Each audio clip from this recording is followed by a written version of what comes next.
going on? Blossom is back, and welcome back to another episode of Top Drives. Now, let's get down to business. The Koenigsegg Gemera Finals is up and running, and usually when I review the pack, I like to review the finals pack first in terms of a general sense, and then I like to talk about what are the useful cards in the final. Well, today we're turning things around. We're talking about the finals first, and then the pack later. So if you guys know how this works, the first part of the video is going to be me judging the cards solely and only in a Tri-Series perspective, okay? Because, like, for example, the Suzuki C2, that's a tier 1 car. But when it comes to the final, it ain't tier 1, okay? So the first half is gonna be about the final, about the track sets. And then the second part of the video, I'm gonna be judging the cars from the pack that you can get that will help you with the final in a general sense. You know how this works by now. So let's get into it. Here are the ranks. We got prize car winning, possible prize winning, some being dependent, not enough by themselves, no chance, and go see a doctor, because you gotta be hallucinating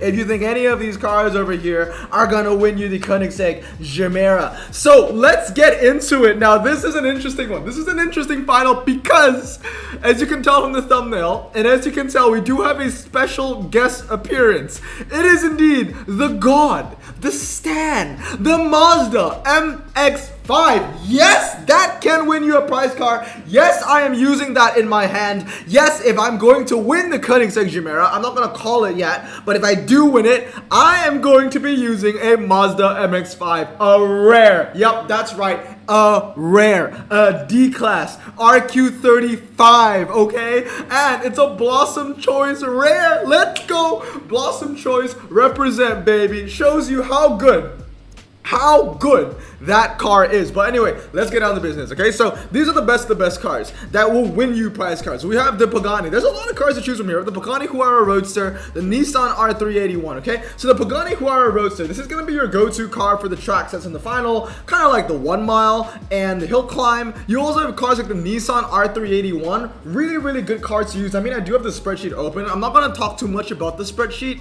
because that's a lot of good information that will help you in the final. And if you want that, you got to join my Discord server. But I will say that the Nissan R381 is also a really good car to use. It will help you in like the slalom, the indoor karting. It's a very strong car, very good MRA. Handling's not the best, but it is very light. That's the main thing about it. It's like the lightest car here. That and the Suzuki, basically the two Japanese cars, right? Other amazing cars would be the Aventador SV Roadster. Now, this Aventador SV Roadster, that's just going to be the best. It's basically the best all-rounder. You get that maxed out, it's going to win you like the hairpin rain and all those rain track sets, basically, that is in the slalom. And then you have the Lamborghini Aventador S Roadster. This is the second best, and if you remember, I pulled 2 of those in 30 minutes. So 30 minutes can really save a life now, can it?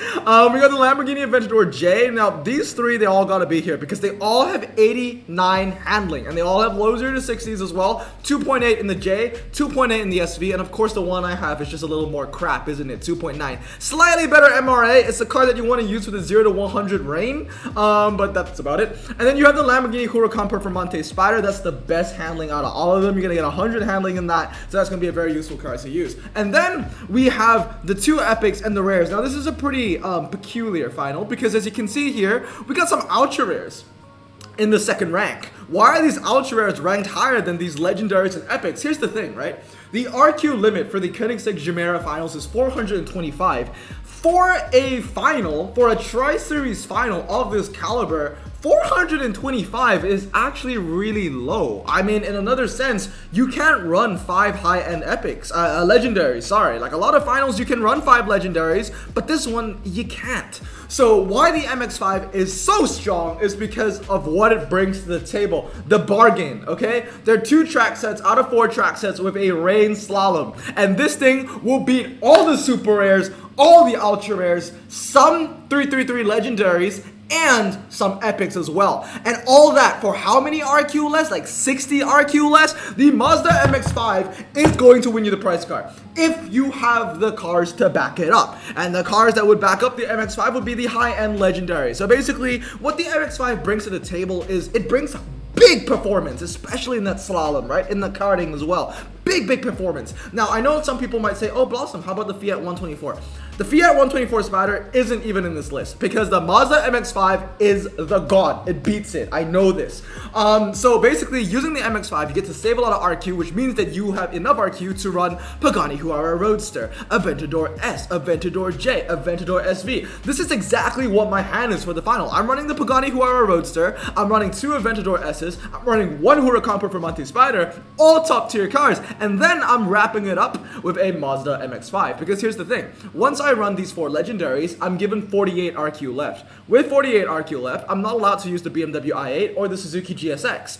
The Mazda is the next best option. This thing is a beast, all right? That's a rare, and that's gonna win you a 100 RQ prize car. Now let's talk about possible prize winning, okay? Once again, I put here in parentheses, some are dependent. Because once again, right, the Suzuki C2, the Porsche Boxster, the Roof, they're possible prize car winning if you back them up with high-end legendaries. Obviously, you're not gonna win them alone. You can't have 5 Roof 3400 S's and expect to get anywhere close to top 80, okay? But, you know, these are the good filler cars. So these rares are good filler cars. If you can't fit the MX-5, maybe if you want to run the BMW i8 Roadster or something like that, like in some way, shape, or form, if you don't have, look, everyone should have the MX-5, okay? Val doesn't have it. I know you're watching, but you should be having it. So you should be using it if you can, okay? Look, don't use the MX-5 if you don't have 4 high-end legendaries to back it up. But if you have 4 high-end legendaries to back it up, the MX-5 is going to be the way to go. But here's some other good ones to use. Possible prize car winning would be the Murcielago, the Huracan Spider. Now this is good MRA. I think it's like 91 to 93 MRA, around that range. It's just a worse version of the Huracan Performante, and that's why it's a tier below. You have the Aventador Roadster. I know Val's going to be mad because Val has 2 of these, and he's going to be like, "Blossom, I'm using both of them. I have them upgraded." Okay, Cookie Monster, I get it. But 88 handling, yeah, you're not the top 3. You're not even the top 4. You're going to lose to the SV, the S, the J, the Huracan Performante. Obviously, if you upgrade it, you're gonna get a lot of value out of it, okay? What I'm saying is it's just not the best option. It's still a good car, but not the best option.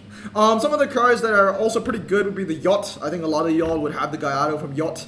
The rear-wheel drive Cinque Roadster. I love this car. I really, really want it. But it's not that useful because there's 4 rain track sets. But for the one dry, if you don't have the Nissan or the Pagani Huayra Roadster, then the Pagani Cinque Roadster will be a good, you know, backup. Or maybe even the Roof if you want to save some RQ to use some higher-end legendaries somewhere else in your hand. Now let's move on to not enough by themselves. These are going to be like the weaker legendaries, right? So the lower RQ Murcielagos, the Gallardo, the W12 Roadster, the lower end epics as well, like the Gallardo and the Boxster. I mean, they kind of just pale in comparison to the top dogs over here, which in this case and scenario is the VT.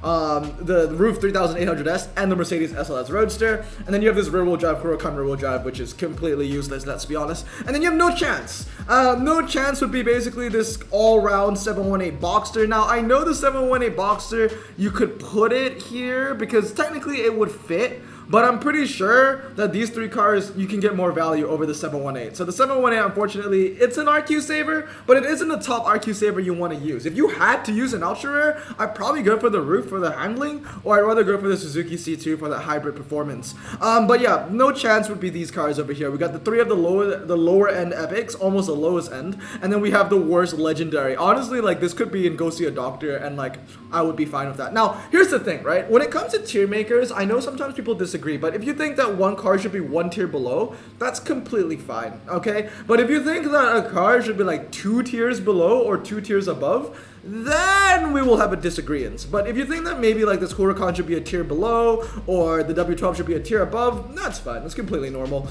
because this is my personal opinion and that's a very close margin. And then the last one is Go See a Doctor, okay? If you think you can win a prize car with any of these in your hand, go see a doctor. Unless you have 4 high-end legendaries max, and then somehow you manage to fit in a Mercedes AMG. That's not possible, because if you have 4 high-end legendaries max, because I do, not max, but I have 4 high-end legendaries, you're gonna be working with like 48, 47 RQ, so that's already super rare and below. So there's a very small chance that you can actually fit in the ultra rares. If you can fit in ultra rares, it means that you're running either high-end epics and some high-end legendaries, or some high-end legendaries mixed with low-end legendaries, which already then wouldn't be the strongest hand possible. You know what I mean? Once again, when it comes to no chance and not enough by themselves, when I mean not enough by themselves, what I mean is, let's say you have 5 cars, but they're all from this rank.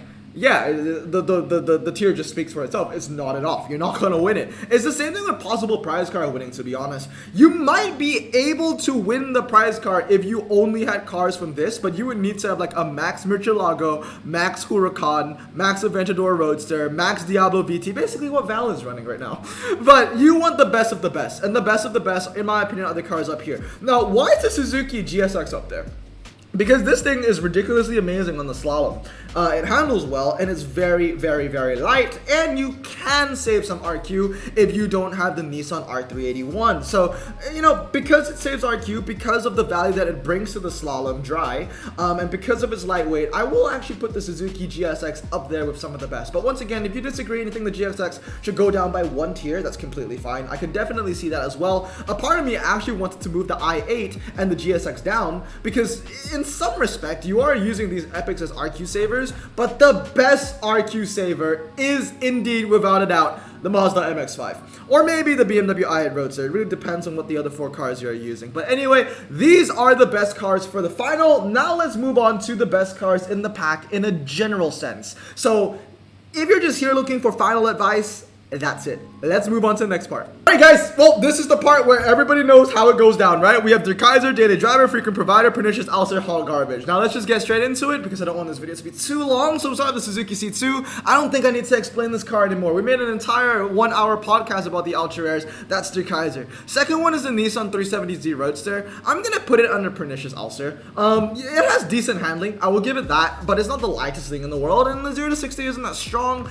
Once again, I feel like it could be an okay frequent provider, but I'm gonna put it under Pernicious Ulcer. It's either or, I would say. It's like a low frequent provider, high Pernicious Ulcer, something like that. Moving on is the BMW H2R. BMW H2R, once again, it's a bit of a Pernicious Ulcer. It's a hybrid that just misses the mark a little bit. High top speed, right? The handling is okay, but it's just sly of 90. The 0 to 60 is low, but the MRA isn't good. So, you know, the 0 to 60 and the top speed, they can't really complement each other because the MRA isn't there.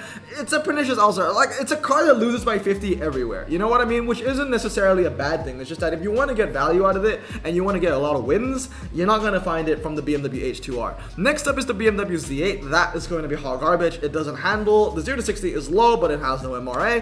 The Maserati Tipo Birdcage is going to be a frequent provider, mainly because, you know, once again, it doesn't handle, right? It doesn't handle at all. 77 is trash. But the thing about it is that it's just ridiculously light, and the MRA is actually okay, and the top speed is high. So there are some values that you can get about it, but the most important thing is that it's a pre-70s car. It's from 1969, and there are not a lot of pre-70 Ultra Rares, and not a lot of pre-70 high-end. So because of that, has a lot of niches in it. It's a frequent provider. MX-5 is definitely the Kaiser. It's just coming on for the ride, okay? You're the honorary rare.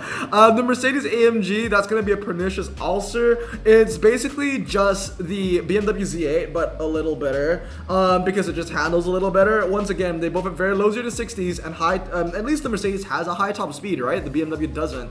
But the SL73, for some reason, has no MRA. I feel like that is wrong. This is an AMG that we're talking about. How does that have no MRA? But right now, as it stands in top drives, the SL73 doesn't have any MRA, so it's going to be Pernicious Ulcer. Next up is the Mercedes AMG SLC43, and I'm going to put that on the frequent provider. But it's a very low frequent provider. It barely hits 90 handling, which isn't that good for an RQ60 Ultra Rare, especially in the convertible niches as well. Maybe for Germans, it will be alright, and I think that would be the only place that it would shine, because for some reason, German cars handle worse than American cars in top drives, and that doesn't seem to make any sense. Moving on now is the Mercedes AMG SLK32. That's gonna be hot garbage. I'm sorry, Mbong. It's one of those Mercedes where it's just like, where the hell do you even use it? What does it even bring to the table for 57 RQ? Not a lot. That 0 to 60 is atrocious as well. The BMW 718 Boxster, I'm going to give it a daily driver. You can get some value out of that for sure. It has an okay 0 to 60, and it handles well, and the top speed's alright, and the handling is decent. Not the handling is decent, the MRA is decent. The handling is good. The Porsche Boxster is next up on the list, and this is going to be... Ooh, it's a tough one. I'm gonna give it frequent provider because it has 92 MRA, really good MRA. But the thing about the Boxster is that the 0 to 60 is so bad. 5.6 is atrocious for 58 RQ. To put it into comparison, when you put it with the BMW Z8, it's 4.5 to 5.6. That's a 1.1 second difference.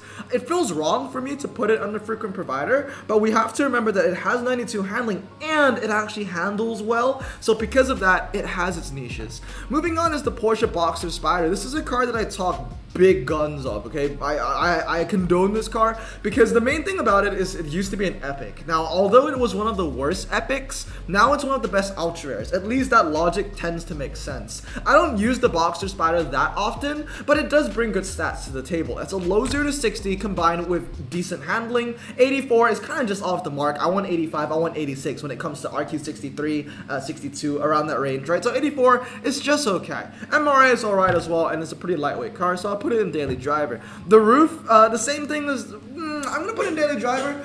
In the past, I will admit, in the past, I have been quite critical of the roof because basically, if you want a German car that handles, and I know this is a German car that handles, that's basically all it brings to the table. I would like to use the Volkswagen TCR. That being said though, I feel like I was a bit harsh on this roof in the past. I would give it daily driver, but I will be honest with you, I don't use this car too much. But when you have to use it, it will provide you with some value. So I will put it in daily driver, but it's a very low daily driver, if that makes sense. Now let's move on to the Suzuki. The Suzuki, I'm gonna give it frequent provider. This is a tough one. This is also another tough one. Very light. It handles okay. 0 to 60 is low, but when you think about it, it's just a worse Hayabusa.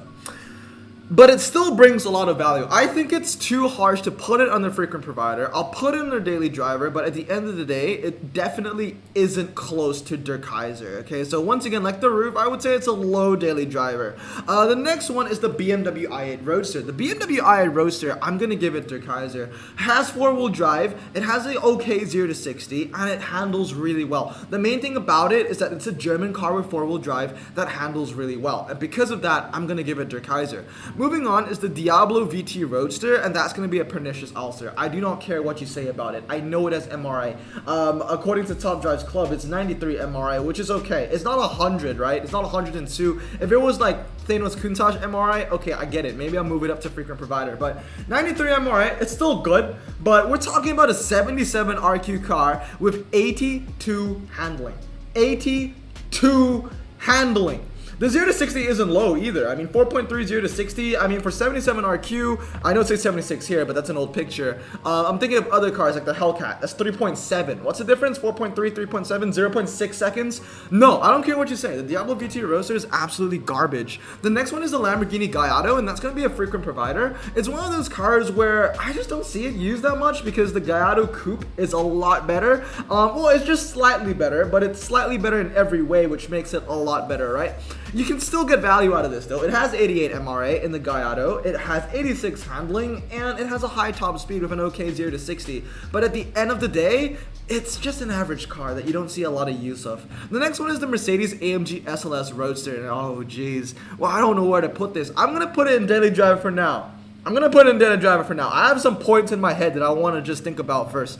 Let's talk about the Mercedes, the other Mercedes, the SL500. That's hall garbage. The 718 Boxster S is going to be a frequent provider because the base stats of the 718 for RQ71 is very strong. Low 0 to 60, decent handling, and a high top speed. The thing that pulls the 718 down though is that it has no MRA. Like it's strangely worse than most of the other Porsches. So because of that, it's only average. The Boxster GTS is going to be a pernicious ulcer as well as the Boxster S. The only reason why these two aren't hot garbage is because they bring handling to the table. The Mercedes SL500 doesn't do that, but the Boxsters at least do. The next one is the Porsche Boxster Spyder. I'm going to give that an average rank. It has really good MRA. If I remember correctly, around 96, 97 MRA. Handles quite well as well. high top speed. The 0 to 60 though, I would say is weak. Okay, 4.30 to 60 for 73 RQ. You compare that to the 718, and now you can see why I said that the 718 has really good base stats, because 3.90 to 60 for 71, and now you have a 4.3 for 73. At the end of the day, these two cars, they kind of go hand in hand, right? One lacks the MRA but has the 0 to 60. The other one has the MRA but lacks the 0 to 60. Or did I just say that? Let me reiterate. One lacks the MRA but has the 0 to 60. The other has the MRA and lacks the 0 to 60. Yeah, okay, that makes sense. So those two are average at the end of the day. The Roof 3800 basically takes the 718 and the Boxster, takes the positives from both cars and combines them together. You basically have a better handling car with the same 0 to 60, a low 0 to 60 with a high handling count, high handling count, high top speed count, and decent MRA as well. So that is definitely going to be daily driver. I have two of those in my fuse pile, and I don't want to get rid of them, to be honest with you.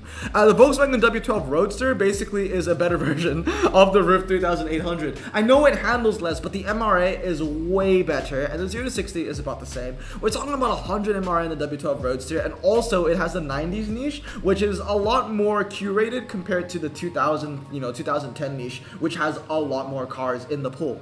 And now we move on to Legendary. So let's talk about the Mercedes, okay? So the Mercedes SLS Roadster, it's an ex-Blossom choice. It looks like I'm looking at my ex-girlfriend or something, but I kind of still have feelings for her, that kind of situation. The SLS is good, okay? It's like the best German Roadster. The only reason why I put it in daily driver initially is because I can't look at the SLS Roadster now and not think of the Viper SRT10 from American Frontier, which is a slightly better version of the SLS Roadster in every way. So the SLS Roadster definitely isn't Blossom choice anymore. It's still a very strong car, and to be completely honest with you, if I'm going to put the Volkswagen W12 Roadster in the top for the rear-wheel drive category, I'm going to have to move the SLS Roadster up as well. The top speed is still ridiculously high. I mean, let's not forget that the SLS Roadster used to be legendary, okay? It used to be legendary. The 0 to 60 is still very low. It's Hellcat low. And the MRA is really good. The handling is quite weak, but when it comes to German cars in the German meta, you're still gonna get a lot of value out of the AMG SLS Roadster. So yes, I'm gonna give it Der Kaiser. It's a weak Der Kaiser, but it's gonna be in the top. Now let's move on to the Legendaries. The Aventador J, Der Kaiser. Great handling, a low 0 to 60, no MRA, but it doesn't really matter. It has 77.61 MRA. The next one is the Aventador Roadster. That's also gonna be Der Kaiser. It has 79 MRA, and it still has a low 0 to 60 and handles well. The Aventador S Roadster, I mean, this is a car that I've left stock in my garage for over a year. I've only one-starred them for this final, so it might be a bit hypocritical for me to say it's Der Kaiser, but yes, it is a good car. It's just that in my case, why this has been stocked for so long, for over a year, is because I have the Aventador SV, I have the Aventador SVJ, I have the Huracan Performante, I have the best of the best Lambos besides the Veneno and the Sesto Elemento, and unfortunately, that leaves no space for the Aventador S. But now, it has been finally given its window to shine, and it is a pretty good car, I will admit. It has 87 MRA, which is actually good for a Lamborghini, a low 0 to 60, and 89 handling. It's just that it was stock in my garage for, over a year, because I had better Lambos, but they're all prize cars as well. Well, besides the SV, but that's a coupe. Moving on is the Aventador SV Roadster. This one I think is the best though, because it has slightly weaker MRA than the Aventador S, but has a lower 0 to 60, and that alone, and it's lighter by 50 kilograms as well. So because of that, that's probably going to be better than the S. Well, it is better than the S. Moving on is the Gallardo. This is going to be a daily driver. The Yacht Gallardo is also going to be a daily driver. Now we have the Huracan, not the Huracan, sorry, the Gallardo Spider. That is going to be hot garbage. 100%. One of the worst legendaries in the game. Don't even fret about it. Huracan Performante, that's a really good one as well because it handles really well and it has the best MRA of the bunch. Okay, 93 MRA compared to 86 in the SV and 87 in the S. Also, it handles better than both of them because it has a stock handling of, as you can see, 90, which is one higher than all the other Aventadors that you see. The Huracan rear-wheel drive Spider is going to be a frequent provider. The base stats are alright, and it definitely is a lot better than 4185. I get that it's not four-wheel drive, but let's be honest, man. Like, I'd rather take a rear-wheel drive over a four-wheel drive. We have the Lamborghini Huracan Spider as well. That is going to be Der Kaiser. It has good MRA, like I said earlier on. It has 91 MRA and handles okay. And for an RQ92 car, I mean, I would say that it doesn't deserve RQ92. It would be a good 90. I would say it's a good 90. But, you know, it's still a good car to get. I'd be happy if I got it from the pack. Next up are going to be the Murcielagos. So the Murcielagos are frequent providers. They're just average. Honestly, they're borderline hog garbage. This one, I'm actually going to give Pernicious Ulcer. The weaker one is going to be Pernicious Ulcer. These two frequent I'll give this one Daily Driver. It's just a hierarchy of Murcielagos at this point, right? 3287, 3286, 3685. Well, that's a big difference. And then we end off with the Paganis and the Nissan, and all three of them are going to be Der Kaiser. So we have the Nissan, we have the Pagani Huayra Roadster, and we have the Pagani Cinque Roadster. One thing I am really surprised of in this final is the fact that the Pagani Huayra Roadster was given an opportunity to shine. Because if you remember correctly, everyone that won the Porsche 918 had that as our owner's prize car. So technically, everyone that won the Porsche 918 has gotten one of the absolute key cars for the Koenigsegg Gemera finals. Hey, I'm not complaining. I'm not complaining, because that's just another plus of winning the Porsche 918 on the first time. I mean, even the winners on the second time actually got to dip their toes in the Pagani Huayra Roadster as well. But yeah, that's a fantastic car. That is, as you know, Val calls it, the Papagani, right? It's the Papagani, or the Papigani, you know? It's the dad of the Papaganis, or the dad of the Paganis. The Cinque Roadster as well, fantastic car. Handles really well. The MRA on this is 98.51, and the MRA on the Pagani Huayra Roadster is 100.72. And the Nissan R381 has, I think, 102 MRA, around that range as well, so 100 plus, right? All really, really good cars. But anyway, I would say though, if they just limited this pack to just rear wheel drive, it would have been so much better.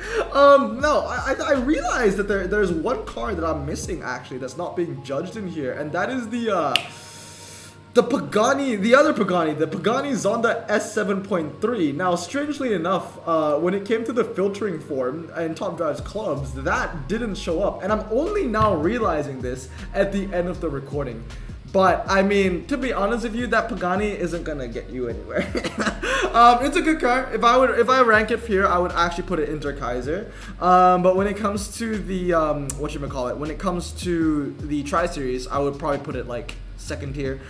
So it's not that big of a difference. But anyway, I think that's the only car that I'm missing from this list. Let me know down below if I'm missing any other car. The main thing is I got the best cars for the final, which is the MX-5 and the high-end Lamborghini Aventadors and the Huracan. But anyway, I hope you guys have a great day. I hope you found this video helpful. Should you open the finals pack if you have no chance in the Gemera and you just wanted to open the finals pack for the hell of it?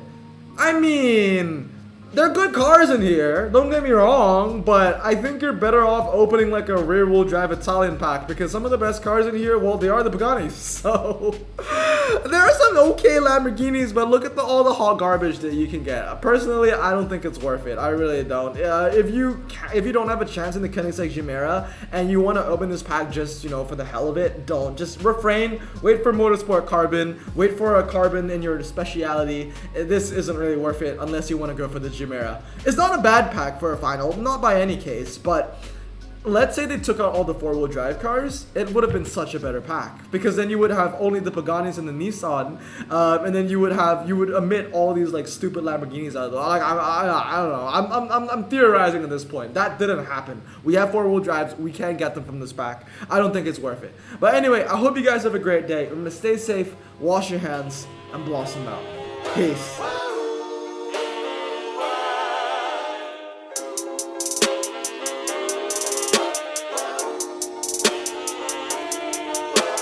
Bro, this song just makes me so happy. Me too. Imagine being Asian in the 50s, looking nifty, leather jacket, looking sleek, look like Presley, look so deadly. Got a jukebox back at home, feeling jazzy, turn it on and play it slow, like the movies with the ladies. They so fine.